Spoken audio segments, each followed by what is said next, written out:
दोस्तों, वीडियो शुरू करने से पहले आप सभी से हाथ जोड़कर निवेदन है कि वीडियो को आखिर तक जरूर देखें और चैनल को जरूर से सब्सक्राइब कर लें। दोस्तों, हिंदू धर्म में पितृपक्ष का महत्व बहुत अधिक होता है। पितृपक्ष के दौरान हमारे पूर्वज पितृलोक से धरती पर हमें मिलने के लिए आते हैं। हमारे द्वारा उनके लिए किया जाने वाले श्रद्धा तथा तर्पण पिंड दान अधिकारियों से वे संतुष्ट होकर हमें आशीर्वाद प्रदान करते हैं। प्रतिवर्ष पितृपक्ष भाद्रपद मास के शुक्ला पक्ष की पूर्णिमा तिथि से प्रारंभ होते हैं और अश्विन मास की अमावस्या को इनकी समाप्ति होती है। इसे सर्वपितृ अमावस्या कहा जाता है। पितृपक्ष के दोनों में मनुष्य को पितृ की संतुष्टि के लिए श्रद्धा कर्म तथा दान धर्म करने चाहिए। श्री कृष्ण कहते हैं, जी मनुष्य को उसके पितरों का आशीर्वाद प्राप्त होता है, उसके कल का गौरव सदैव ही बढ़ता है। ऐसा मनुष्य कभी दरिद्र नहीं राहत है। इस साल पितृपक्ष 17 सितंबर मंगलवार के दिन प्रारंभ हो रहा है और 2 अक्टूबर बुधवार के दिन पितृपक्ष का समापन होगा। पितृपक्ष सो रहा दोनों तक चलते हैं। इस दौरान मनुष्य को पितरों की संतुष्टि के लिए उपाय अवश्य करने चाहिए। दोस्तों, पितृ मनुष्य के परिवार का सुरक्षा कवच होते हैं। पितृशक्ति मनुष्य की हर प्रकार के संकट से रक्षा करती है। यदि घर में पितृशक्ति का वास हो तो घर में किसी भी प्रकार की दुष्ट आत्मा तथा नकारात्मक शक्तियां प्रवेश नहीं करती है। इसीलिए हमें पितृपक्ष में कुछ ऐसे कार्य करने चाहिए जिससे हमारे घर में पितृशक्ति का वास हो। पितरों को प्रसन्न करने के लिए गरुड़ पुराण में भगवान श्री कृष्ण ने बहुत ही महत्वपूर्ण उपाय बताए। भगवान श्री कृष्णा के अनुसार पितरों की संतुष्टि के लिए सर्वोत्तम उपाय है दान करना, और दान में भी सर्वोत्तम होता है तिल का दान करना। जो भी मनुष्य पितृपक्ष में पितरों के लिए तिल का दान करता है उसके सभी पापों का एवं दुखों का नश हो जाता है। इसके अलावा आप पितृपक्ष में अपने पितरों की संतुष्टि के लिए वस्त्र आदि का दान अवश्य करें। यदि गाय का दान किया जाए तो कई गुना अधिक फलों की प्रताप होती है। दोस्तों, हमारे प्राचीन धर्म में गाय माता को एक अत्यंत महत्वपूर्ण और पवित्र पशु माना जाता है। शास्त्रों में गाय को माता कहा गया है और समस्त देवी देवता इनका पूजन करते हैं। गौ माता के शरीर में 33 करोड़ देवी देवताओं का निवास होता है। गाय एक अत्यंत पवित्र, निर्मल, शांत, निष्पाप जीव है। ऋग्वेद में इसे संसार का पालन पोषण करने वाली कामधेनु माता कहा गया है। इसके दर्शन मंत्र से मनुष्य के हजारों पाप नष्ट हो जाते हैं। इसीलिए कभी इस निष्पाप गौ माता पर अत्याचार नहीं करना चाहिए। गाय को कभी मारना नहीं चाहिए और कभी उन्हें कष्ट नहीं देने चाहिए।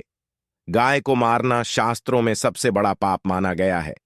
दोस्तों, भगवान श्री कृष्ण को गायों से विशेष लगाव था। उन्हें गौ माता बहुत अधिक प्रिय थी। श्री कृष्ण के अनुसार गायों की सेवा करना ही सर्वश्रेष्ठ धर्म है। इससे बड़ा पुण्य का कार्य संसार में दूसरा कोई नहीं। कलयुग की भविष्यवाणी करते हुए भगवान श्री कृष्ण कहते हैं कि कलयुग में जब धर्म का लप हो जाएगा तब मनुष्य गाय की सेवा नहीं करेगा। मनुष्य केवल दूध के लिए ही गाय को पढ़ेगा। दूध के लिए वह गाय को बहुत कष्ट देगा, जिसके परिणाम स्वरूप कलयुग में पाप और धर्म उसके चर्म पर होगा। कलयुग के अंत का लक्षण बताते हुए श्री कृष्ण कहते हैं, जब संसार से गाय समाप्त हो जाएंगे तब कलयुग का अंत होगा। जो मनुष्य कलयुग में भी गाय की निस्वार्थ भाव से सेवा करेगा वह सुख समृद्धि प्राप्त करेगा। जो स्त्री रसोई में बनी पहले रोटी गौ माता को खिलाएगी वह सदा सुहागन और सौभाग्यशाली रहेगी। जो लोग अपने घर में गाय से प्राप्त पंचगव्य को घर में रखेगा उसके घर में कभी दुख दरिद्रता नहीं आएगी। दोस्तों, हमारे धर्म के सभी शास्त्रों में गाय की सेवा को ही सर्वश्रेष्ठ माना गया है। जो व्यक्ति प्रतिदिन किसी तरह से गौ माता की सेवा करता है वह सबसे अधिक पुण्यवान बन जाता है। गांव में तो मनुष्य को गाय की सेवा करने का अवसर प्राप्त होता है, लेकिन शहरों में गाय के दर्शन आसानी से नहीं हो पाते हैं। इसीलिए मनुष्य को गौशाला में जाकर गाय की सेवा करनी चाहिए अथवा गौशाला के लिए दान धर्म करने चाहिए। इसके अलावा आप अपने घर में ही गौ माता की मूर्ति रखकर उनकी पूजा जरूर करें। इससे भी माता कामधेनु का आशीर्वाद प्राप्त होता है। शास्त्रों में गौ माता को मां लक्ष्मी का रूप माना गया है। इसीलिए उनकी पूजा करने से दरिद्रता दूर होती है। प्राचीन कल से ही गौ माता की सेवा और संरक्षण करने की परंपरा चली ए रही है कई राशि। मणि अपनी कुटिया में गायों का पालनपुर करते थे तथा राजा महाराज गायों का दान करते थे। गायों के दान को सबसे बड़ा दान कहा गया है। गाय का दान करने से सभी जनों के पाप नष्ट हो जाते हैं और मनुष्य को मोक्ष की प्रताप होती है। आज हम आपको गौ माता के संबंध में बहुत ही महत्वपूर्ण बातें बताने जा रहे हैं। गाय की पूजा कैसे करनी चाहिए, गाय को कौन सी चीज खिलौने से कौन सा फल मिलता है तथा गाय के किस अंग को स्पर्श करने से दरिद्रता दूर होती है। आदि के बड़े में हमारे शास्त्रों में बहुत ही महत्वपूर्ण ज्ञान दिया गया है। हमारी अत्यंत पूजनीय गौ माता के बड़े में आप सभी को यह बातें अवश्य जान लेनी चाहिए। इससे आपके जीवन से सभी प्रकार के कष्ट दूर होंगे। दोस्तों, कई बार महिलाएं जाने अनजाने में गाय को कुछ चीज मिला देती हैं, जिससे मां लक्ष्मी क्रोधित हो जाती है। शास्त्रों में कहा गया है कि यह चीज गाय को कभी नहीं खिलानी चाहिए। इससे मनुष्य के जीवन में दुर्भाग्य आता है और उसे किसी भी कार्य में सफलता नहीं मिलती है। तो चलिए जान लेते हैं गौ माता के विषय में महत्वपूर्ण नियम। सबसे पहले बात है दोस्तों, गौ माता के दर्शन करना बहुत शुभ होता है। शास्त्र कहते हैं रोज सुबह गाय के दर्शन होने से पुण्य की प्रताप होती है और सुबह गोबर के दर्शन होने से लक्ष्मी की प्रताप होती है।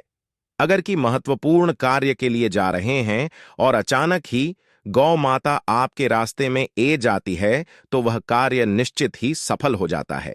किसी भी यात्रा पर निकलते समय अगर गौ माता के दर्शन हो जाए तो वह यात्रा सुखपूर्वक पूर्ण हो जाती है, इसमें संशय नहीं है। ज्योतिष शास्त्र के अनुसार कुंडली में यदि पितृदोष होता है तो अन्य उपाय के साथ साथ गौ माता को प्रतिदिन रोटी और घास खिलौने से लाभ होता है और पितृदोष से मुक्ति मिलती है।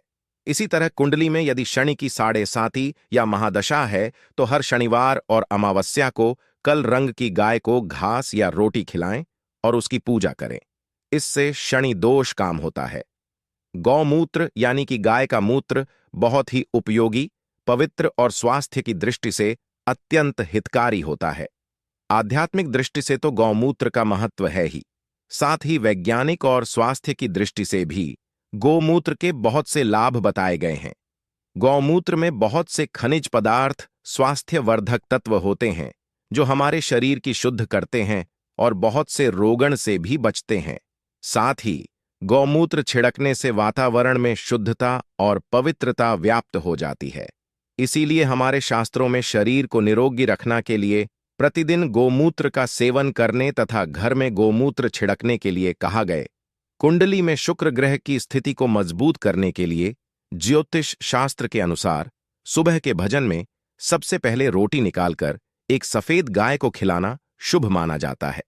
अगर आपकी कुंडली में बुध ग्रह कमजोर है या आपको किसी कारण इसके दुष्प्रभाव जलना पड़ रहे हैं तो हर बुधवार के दिन गाय को हर 4 खिलाना शुरू कर दें।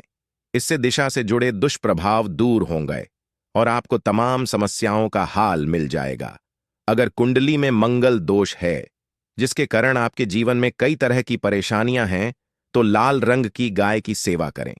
मंगलवार के दिन गाय का पूजन करें और उसे गुड़ और चयन आदि खिलाएं। बृहस्पति ग्रह को जीवन के सभी मांगलिक कार्यों का कारक माना जाता है। ऐसे में अगर किसी व्यक्ति के जीवन में विवाह आदि मांगलिक कार्यों में वाइन निर्माण हो रहे हैं तो उन लोगों को कुंडली में बृहस्पति ग्रह की स्थिति को मजबूत करने के लिए रोटी पर गुड़ और चयन रखकर गाय को मिला देना चाहिए। इससे आपको शुभ परिणाम प्राप्त होते हैं। अगर घर में अशांति है, लड़ाई झगड़ा होते रहते हैं तो घर में सुख शांति बनाए रखने के लिए घर के अंदर गाय के गोबर से बने उपल को जालना चाहिए और उसका धुआं संपूर्ण घर में फैलाना चाहिए। इससे घर की नकारात्मक ऊर्जा नष्ट होती है और सकारात्मक ऊर्जा में वृद्धि होती है। गाय के दूध, दही, गोबर और गोमूत्र से बने वाले मिश्रण को पंचगव्य कहते हैं। पंचगव्य को पाप नाशक कहा जाता है और हिंदुओं की एक धार्मिक विधि प्रायश्चित करने में इसका उपयोग किया जाता है। पंचगव्य को बनाने वाली सभी वस्तुएं अत्यंत उपयोगी होती हैं, जो स्वास्थ्य के लिए लाभदायक तो है ही, साथ ही औषधि गुना से भी भरपूर है। दोस्तों, अगर आपके द्वारा पर गौमाता आई है तो उसे बिना रोटी खिलाएं जान मत देना, नहीं तो आपको दुर्भाग्य का सामना करना पड़ेगा, क्योंकि जिसके द्वारा से गाय बिना कुछ प्राप्त किया लौट जाती है, उसके घर से लक्ष्मी भी चली जाती है। प्रत्येक स्त्री को प्रतिदिन गाय के लिए एक रोटी बनानी चाहिए और प्रेम से गौ माता को खिलानी चाहिए। इससे गौ माता का आशीर्वाद प्राप्त होता है और मां की इच्छाएं पूर्ण होती हैं। कुछ लोग गौ माता को बंसी भजन अथवा झूठ मिला देते हैं। इसे शास्त्रों में पाप माना गया है। आप किसी अन्य पशु को मिला सकते हैं, लेकिन गाय को कभी झूठ नहीं खिलाना चाहिए। भूख लगाए के कारण गौ माता उसे अन्य को ग्रहण तो कर लेती है, लेकिन इसका पाप उसे व्यक्ति को लगता है जो गौ माता को ऐसा बंसी भजन खिलता है। गाय एक शाकाहारी और पवित्र पशु है, इसीलिए गाय के भजन में कभी मांस, अंडे आदि चीज नहीं डालनी चाहिए। ऐसा करने से महापाप लगता है। यदि आपकी कुंडली में चंद्र दोष है और जिसके कारण लगातार परेशानी उठानी पड़ रही है, तो आप यह एक उपाय जरूर करें।